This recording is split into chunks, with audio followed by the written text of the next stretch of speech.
I can even imagine that there would be something that it's like to be a bat, as radically different as that would be. They can, use echolocation to catch insects. I mean, that to actually claim, I could imagine what that would feel like. It would just be lying to you. But that to assume that there's nothing that this system is experiencing internally, I think that is a crazy assumption. I mean, it's not that far off. It's not that far from solipsism, actually. Why not assume that you're just talking to an AI program right now and not to a real conscious human? The truth is, the consciousness within human beings and the consciousness within animals is pretty difficult to suss out. The only way we even go to another human being and say, "Oh, I assume you have consciousness," is because the underlying structures are very the same. So I think people make the mistake of thinking, well, I think you're conscious because you do all these things that I do. That's not really the case. It's more to do with the fact that we have the same underlying structures. That gives us a closer look at why the consciousness might be the same of some kind of outcome. I see. Okay. So, first of all, I agree with you that we basically have to infer this, like from outer signs, and whatever these outer signs may be, facial expression, or the brain structure when viewed under an fMRI scanner. But what I would disagree with you about is this assertion that it's kind of more logical to infer this from the brain structure than inferring it from facial expressions, because I think even before a time of fMRI scanners where we had the possibility to see that we have very similar brain structures, or close to identical brain structures, it was like a justifiable jump to make this assumption. And at the end of the day, it remains just an assumption. It's kind of a leap of faith to assume that anybody else is conscious. So solipsism, I think, is a totally defensible position. There's no logical counter argument, but that's not to say that I'm of this view. I don't think my consciousness is the only one in this universe, because I see how similar other people are to me, and I see how closely related we are to other animals. I see the many similarities we have to not just to primates, but to other mammals, and also to other so-called lower species. And so I think it's kind of a justifiable assumption to make that these other animals, like dogs, and these animals that seem to have display emotions on their face, I think that these expressions correspond with an internal state of consciousness, that when a dog looks sad, it might not be the same kind of sadness that a human is capable of experiencing, and perhaps we just misjudge the facial expression of a dog. I mean, that is totally, I think that is often the case. I mean, I know that certain dogs have been bred so as to look especially cute, or have be more expressive, because that's just what we humans like in a pet. And But then I they think, end up suffocating. right, like the French bulldog, yeah. But to kind of say no, they have a fundamentally different consciousness, or they don't have a consciousness at all. That's insane to me. That's not. That is such a huge leap, and I think it's fine to argue that they have a different kind of consciousness. But what is of most importance is that they have a consciousness, that they are capable of suffering, and so based on that assertion, I think you can claim reasonably that it's not good to eat animals or to inflict unnecessary suffering on them. I myself am not a vegan because I think a hypocrite, right? No, but I think so. There are just there are differences between our consciousness and theirs, and our capacity to suffer and experience pleasure. But I think if it's unnecessarily, and that is actually how vegans often define veganism. It's basically a lifestyle of avoiding unnecessary pain against animals. So that would include also like avoiding buying leather products, and would allow them to impose harm on animals if it is necessary. But obviously they would argue that eating them just for the pleasure of tasting their meat, and if you can get the same nutrients from plant material, that they would argue is unnecessary, so not allowed. Not my position again, but yeah.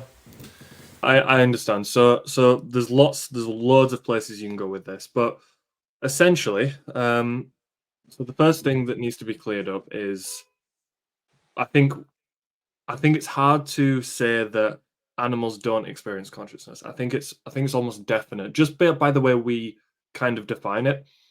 However, it is going to be an argument of what kind of consciousness. And you brought up a few things there which I don't like on face value, which is the evaluation of pain and suffering as something worth protecting, in that we value something because it experiences pain and suffering, and that might be your underlying structure or fundamental like moral foundations. That I don't know that, but I don't think that pain and suffering is what defines a being to be worthy of protection or life or care, let's say. I think it's closer to something like we even know that, for example, we can technically call what some plants and some insects call experience pain, depending on how you define it. Now, they might not cry, they might not scream, they might not do all of those other things, but the experience of something negative being a signal being produced that's telling the plant or the insect or whatever to not go near that thing anymore, that's essentially the underlying structure for pain for all beings, right? It's your brain saying, don't stop doing this, or get away from this experience. And it gives us it through some negative emotion, and like that's the idea. So I don't think pain and suffering and feeling good is something that's the thing that makes us worth protecting. I think honestly that's as close to like a Pavlovian response than anything else.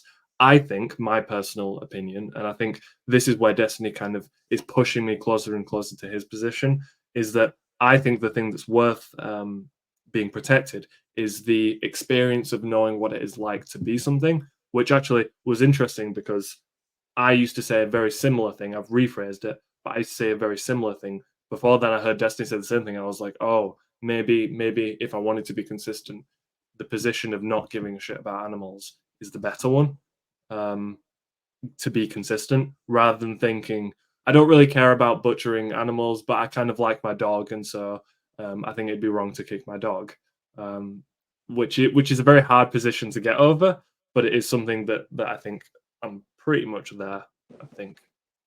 But I didn't quite understand why. So why do you think we should care about humans, but we shouldn't care about the suffering of animals? So because you disagreed with the position that it's what matters is that an animal or entity, whatever, to keep it as general as possible, is capable of suffering or experiencing pleasure. Yeah. And so yeah, maybe you could explain that. So is that knowing what it's like to be a thing?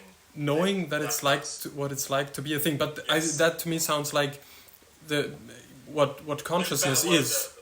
There's a higher description that's just kind of like one sentence to staple it, but it's going to do with a word called Oh my goodness. It's like qualia. Do you know what qualia means? Yeah, I know. so it's going to be it's like how do you explain this simply? It's going to be knowing what things are like to be, and not just yourself, but what things are like, the conception of things. Yeah, no, I think I know what you mean. If you can ask the question, what is it like to be that thing? You know, if Yes. you can ask, what is it like to be a rock? This question doesn't make sense because I think there is nothing that it's like to be a rock. But you can Yes. ask, what is it like to be a bat, for instance? This is what Thomas I'm not Nagel. sure you can. You can. I'm say not that. talking about the baseball bat. I'm talking. I know what you're talking about. You You're know, talking about the animal. the animal. So and okay, perhaps that's fine. You have a different intuition then, but I think you can definitely ask, what is it like to be a dog? What would happen if I switched positions with a dog, kind of like in Freaky Friday? You know, it makes. You can ask, what is it like to switch positions with my mom? You can imagine that. You can also imagine what would it like to switch positions with my dog, and I don't think it would be simply the lights going out. I think it would be, you would see not that well anymore. You would hear a lot better and you know, smell a lot better and have all kinds of smells that you've never experienced before. And you would you know, lose all of a sudden the memory of your name and all of the things that make you you, and even the memory that you once were a human. But it wouldn't be synonymous. This switch wouldn't be synonymous with just simply the lights going out, and so I think, yeah, we have the same actually conception of consciousness. It's just that you don't ascribe this property to something like a bat, but consciousness is where suffering and and pleasure can occur. So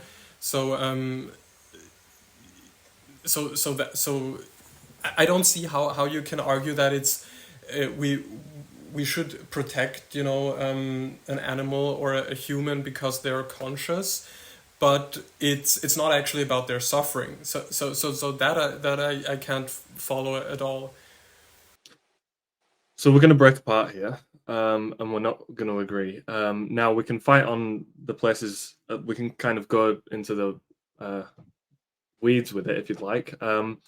But I completely reject the idea that you can know what it's like to be an animal. We can imagine, and we can play fun games in our imagination of kind of like, we've all been kids where you kind of play as if you're a dog or whatever, and you kind of feel like, oh, okay, I'd walk on all fours.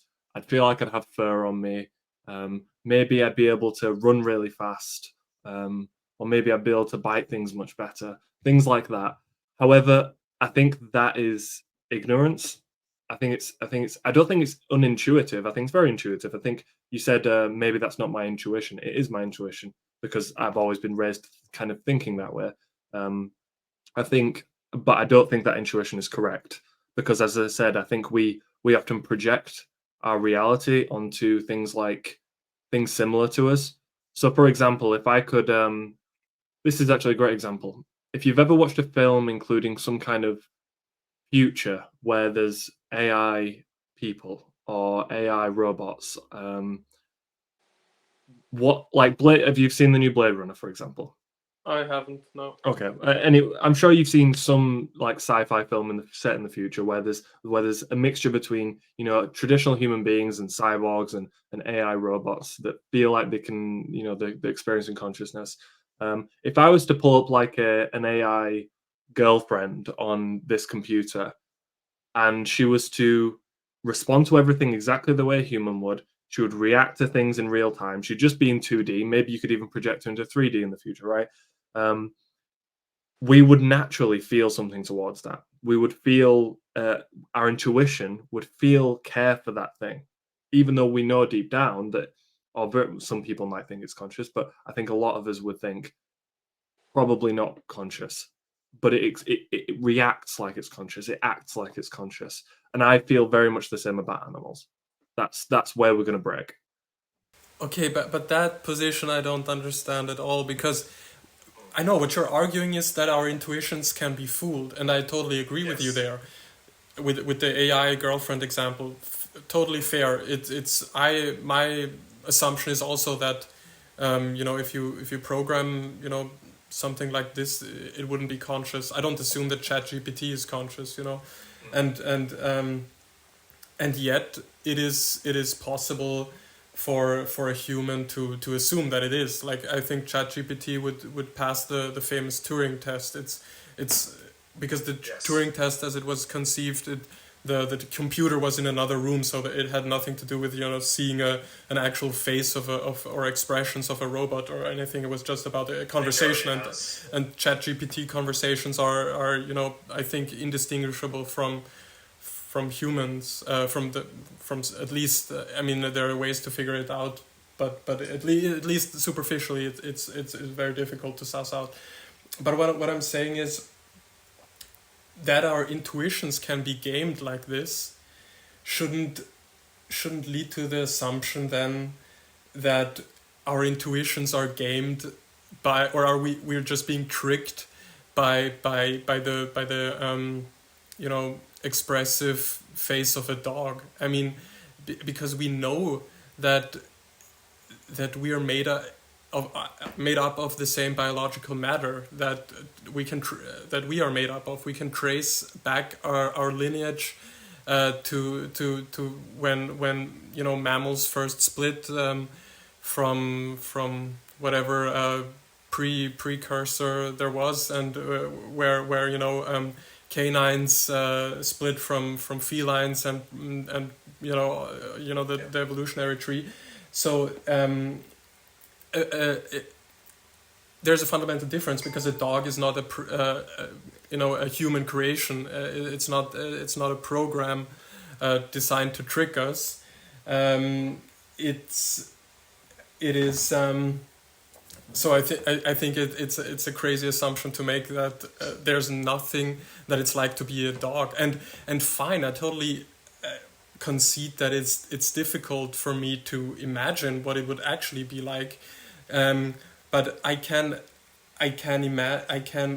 imagine is that there would be something that it's like to be a dog. I can even imagine that there would be something that it's like to be a bat, as radically different as that would be. They can, you know, use echolocation to catch insects. I mean, that to actually claim I could imagine what that would feel like, it would just be lying to you. But that to assume that there's nothing that this system is experiencing internally, I think that is a crazy assumption. I mean, it's not that far off.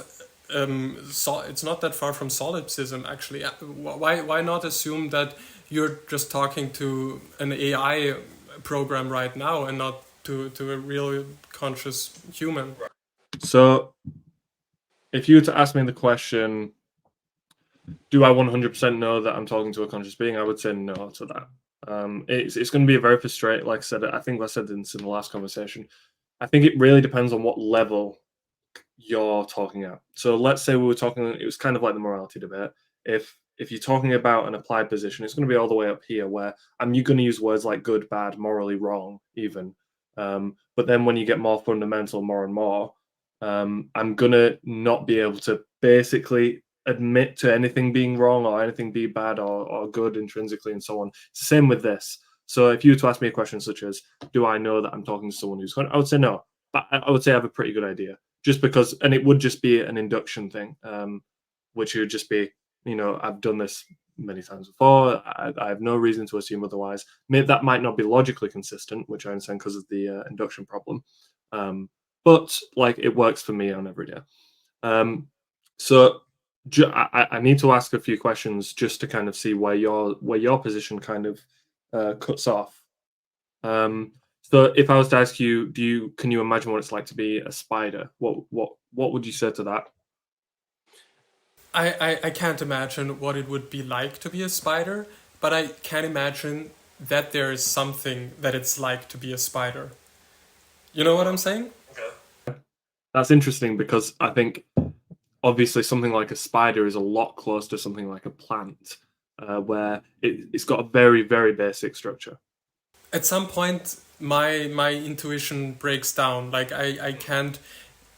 I can't. It's difficult for me to imagine that there's something that it's like to be a cactus, for example. That's really hard for me to imagine, but I can't rule it out. I mean, perhaps you've heard of this philosophical position of panpsychism. So that basically, like psyche goes down, like the property of consciousness goes down to the very fundamental structure of the universe. So it's not even that, you know, plants are conscious. It's not just that the individual cells are conscious. Even like you go down to the level of atoms and electrons, even those particles have some sort of subjectivity to them. It doesn't, like, now this position can be ridiculed, of course, like kind of you think that, you know, atoms think, you idiot. No, that's not what I'm saying. I don't think that they think in the sense that how we think, how we form language, but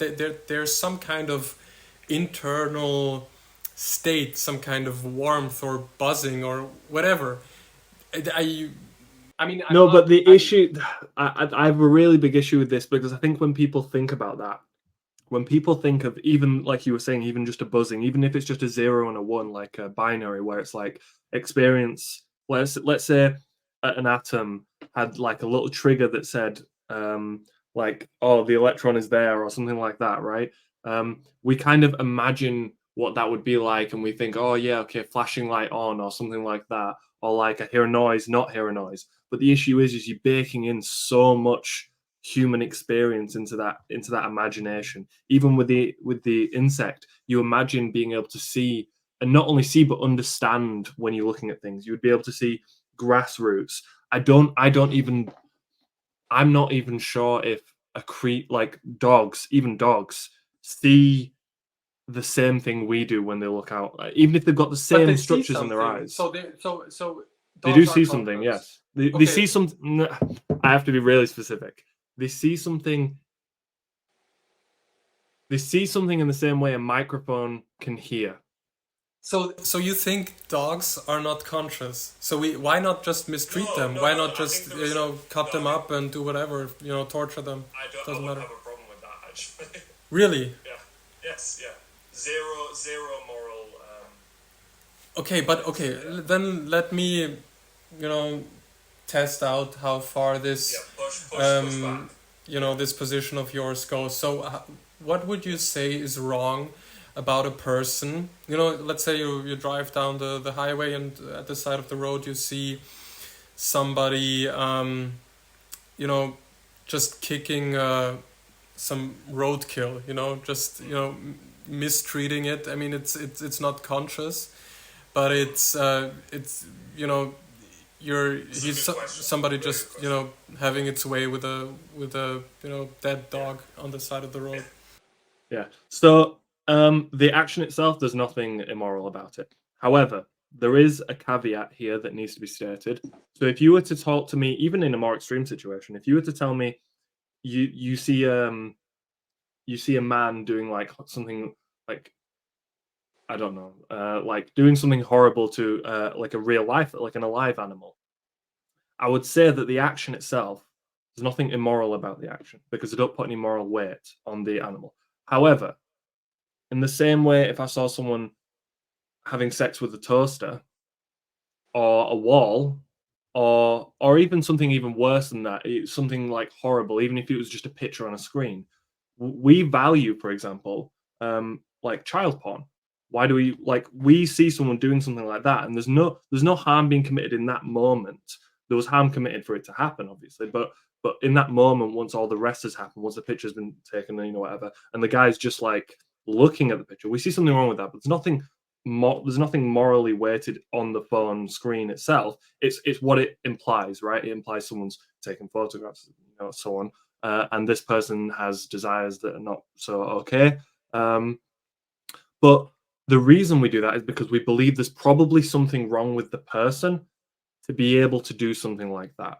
And in the same situation with the dead animal, it's going to be something like nothing immoral is happening in that moment, in that the action itself isn't immoral. However, there's probably something immoral about the person who's willing to do that. So, for example, I don't value morally on a very fundamental level pets, but if I found out that like one of my friends was like torturing their pet every day, I'd probably stop being friends with them. I'd probably phone like the police or something, right? But it's But it's because but it's because you think that he's a bad person, right? No, it's because well, maybe, but only But the- such that no, hold on. I think it's going to be closer to so much. It's going to be like, why is what he being kind a of bad person? Yeah, Why yeah. is he So being a bad person in doing that? because I think there has to be something wrong genuinely because of our intuitions. So, for example, if you take 99.99% of people, they won't think like me. Okay, so they won't have worked through all of like the moral hardship of going through and trying to think of to why. So most people think like they have the human intuitions, and so when you do something like that, it's committing some kind of wrong, but only such that you think it's a wrong, and or you kind of know it's a wrong, and yet you're doing it anyway, even if there's nothing actually wrong about it intrinsically. If that makes any sense. I can try and I can think for a second and try and put it in a better way, but yeah. Yeah. So, but I see what you're saying. So you're basically arguing that a normal, healthy person has the intuition that Yes. they're doing something wrong to the animal, yes. and that is why they're in fact doing something wrong, because they are disregarding their intuition of thinking that that the animal is actually conscious or has some sort of value, and that they shouldn't mistreat them. There is some sort of duty against which they are that they're disregarding, basically. Sure. Maybe even if it's just a social value, maybe even if it's just a social standard that they're kind of overstepping so greatly that there's probably, it's not so much that now I'm thinking, okay, this is an evil person. I'm not really doing that analysis. I'm more just thinking, what has to be wrong with a human being to do a thing like that? It's like, actually, I've got a great example for you again. If we created an AI dog with the skeleton of a dog, with the body of a dog, and I saw someone torturing that, I'd still probably think there was something wrong with them, even though I know there's nothing conscious about it. I know there's nothing wrong with it, but I'd still think there was something wrong with the human about for doing that.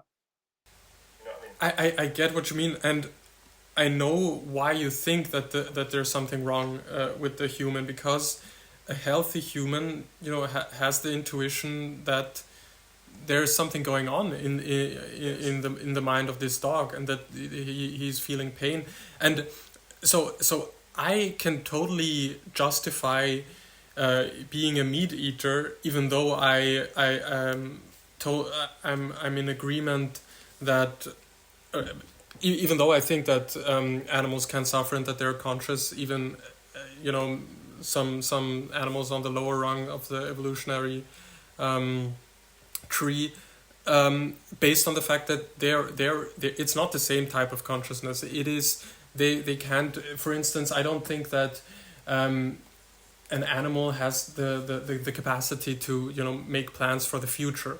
So in that way, you're not kind of robbing them of anything if you just painlessly slaughter, insofar that is possible, a pig for consumption, because what I think, I mean, I can prove this, of course, is that the consciousness of a pig is such that it can only value certain very limited kinds of things, like getting food, procreating, but not really thinking about, okay, what am I going to do if I get out of this farm. I don't like the the farmer. Maybe we should stage a revolt. How they don't have this kind of capacity, I think, and yet they have the fundamental capacity to suffer, and that is why we should keep them as humanely as possible and not inflict any suffering during the process of slaughtering that is preventable.